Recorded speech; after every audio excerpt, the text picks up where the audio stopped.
So, nice weather we're having? Ha ha ha. Oh, Stephanie, that was a brave attempt, but you just stepped on one of the classic small talk landmines. What do you mean? I thought talking about the weather was the safest possible topic. It's neutral, right?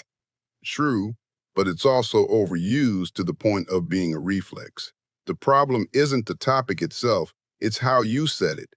You sounded like you were trying to fill silence, not start a conversation. Grinning. That's exactly what I was doing. I felt awkward.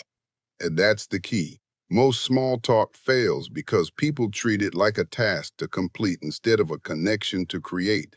That's good. Connection, not completion. I like that. But how do we actually do that when our brain just freezes? You need one simple concept I call the tennis ball rule. The tennis ball rule sounds athletic. Should I warm up first? Not at all.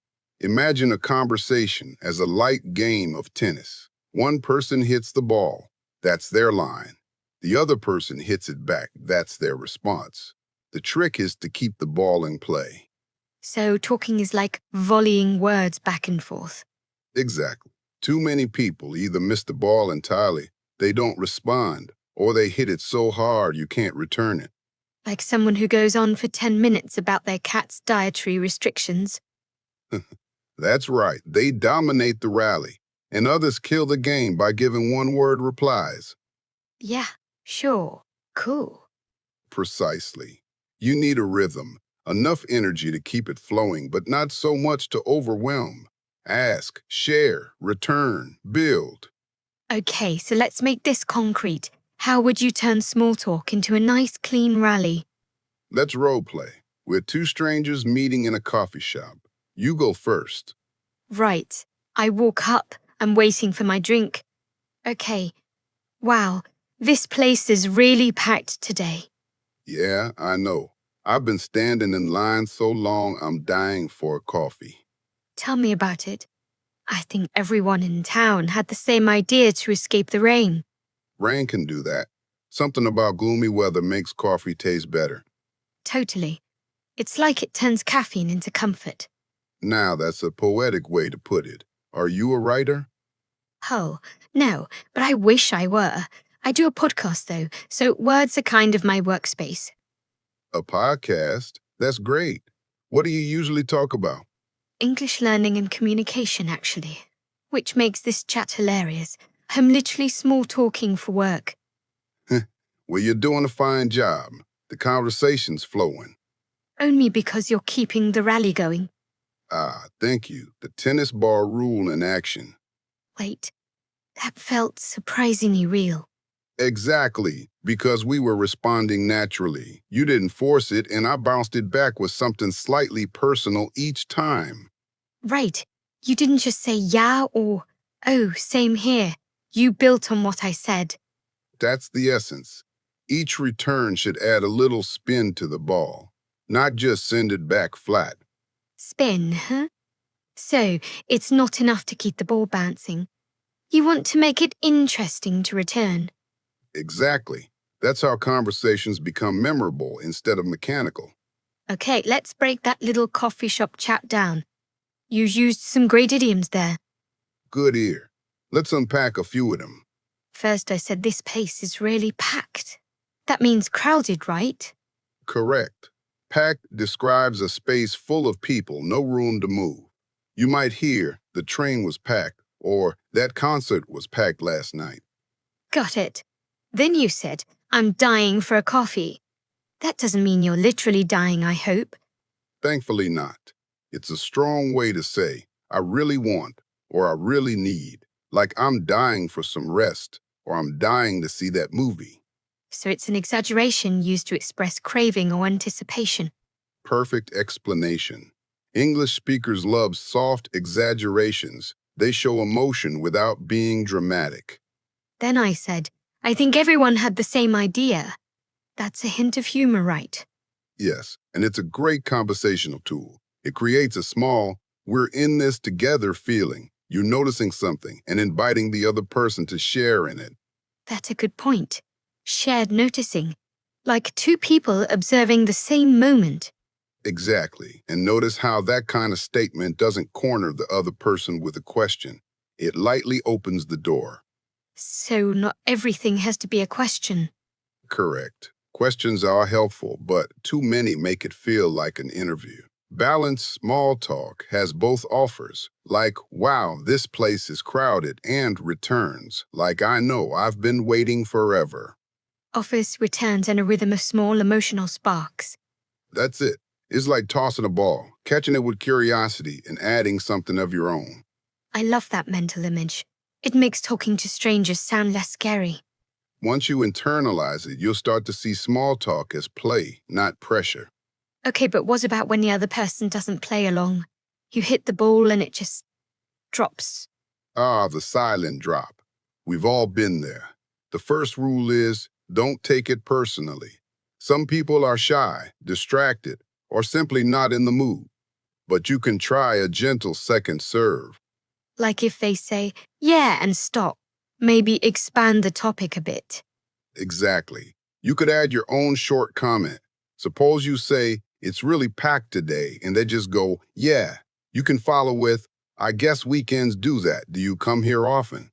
So you restart the rally with a lighter touch. Yes. But if 2 or 3 serves fail, politely exit. You can say, well, hope your coffee's great. Have a good one. It's graceful and confident. Love that, graceful exits. That's something people rarely teach. Yet they're essential. You don't owe anyone a marathon conversation. Leave the moment warm, not awkward. Let's collect a few go-to phrases for polite exits. Because I think many of us feel trapped once we start small talk. Good idea.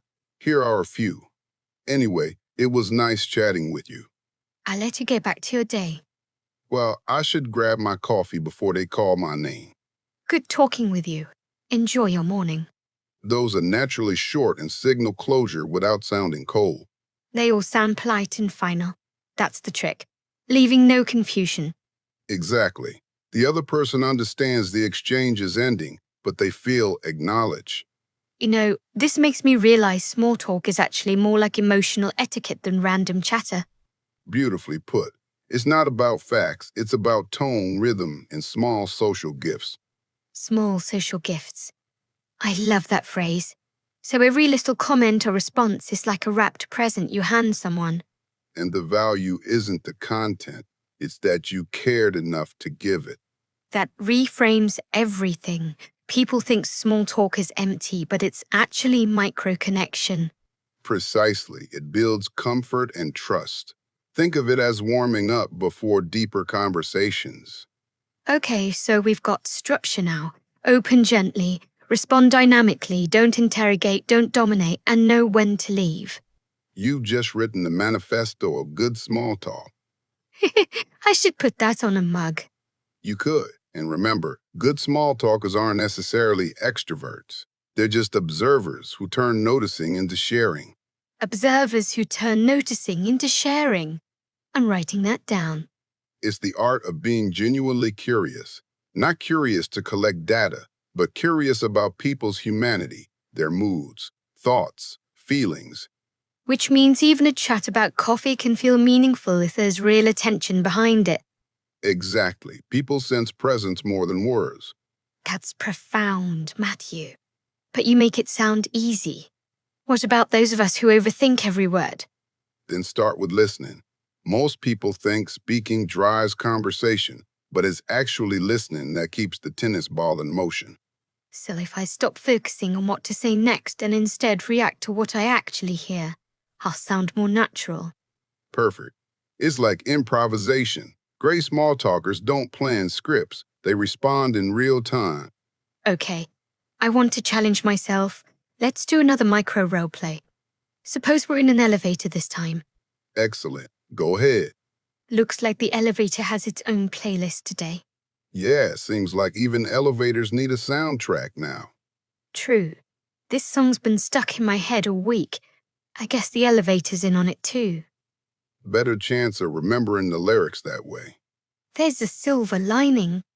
Beautiful.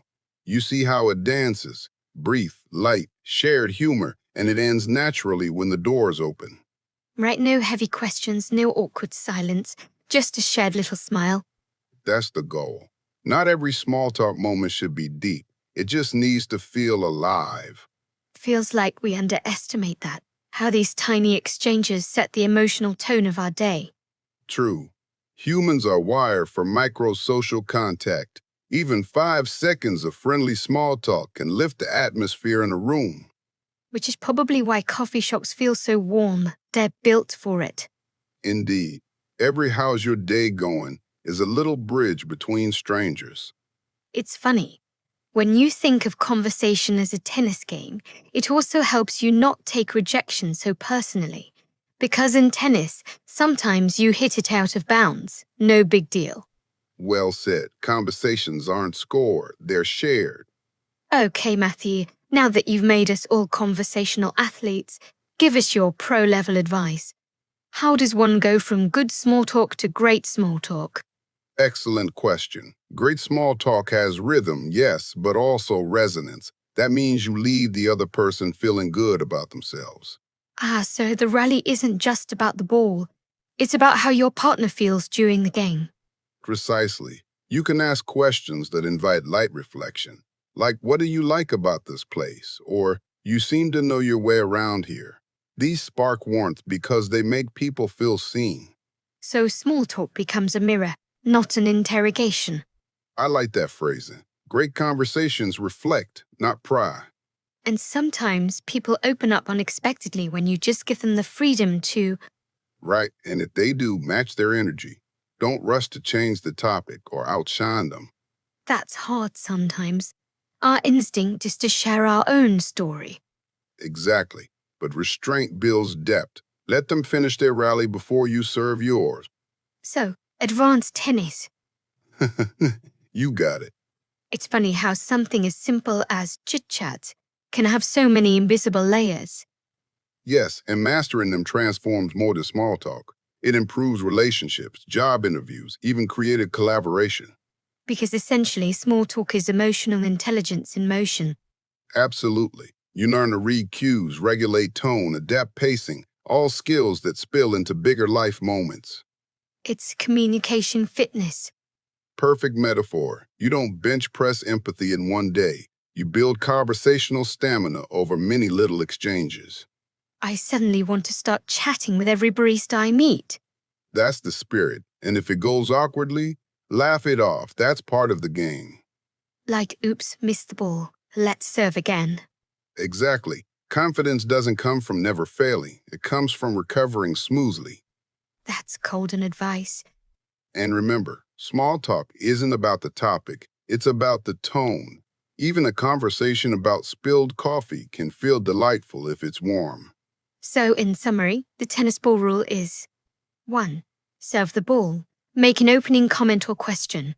2. Return the ball. Expand or connect to what the other person said. 3. Add a little spin. Make it interesting with personality or humor. And 4. Know when to end the rally. Leave with grace. That's such a neat framework. Easy to remember, and when practiced enough, it becomes second nature. Before we wrap, give me one line, one takeaway for listeners nervous about small talk. Here it is. You're not performing, you're participating. Well, that's beautiful, Matthew. Thank you. That's the shift that changes everything. I feel like that line deserves to go on the podcast intro. Smile in voice. I'll expect royalties. Deal. Matthew, thank you for helping us all master the art of not being boring. And thank you, Stephanie, for keeping the conversation ball bouncing. Always. To our listeners, next time you're reaching for your latte or standing by the elevator, toss a conversation ball. You might be surprised who hits it back. Just remember to enjoy the rally. Till next time, this was the English Commute. Keep talking, keep learning, and keep the conversation alive.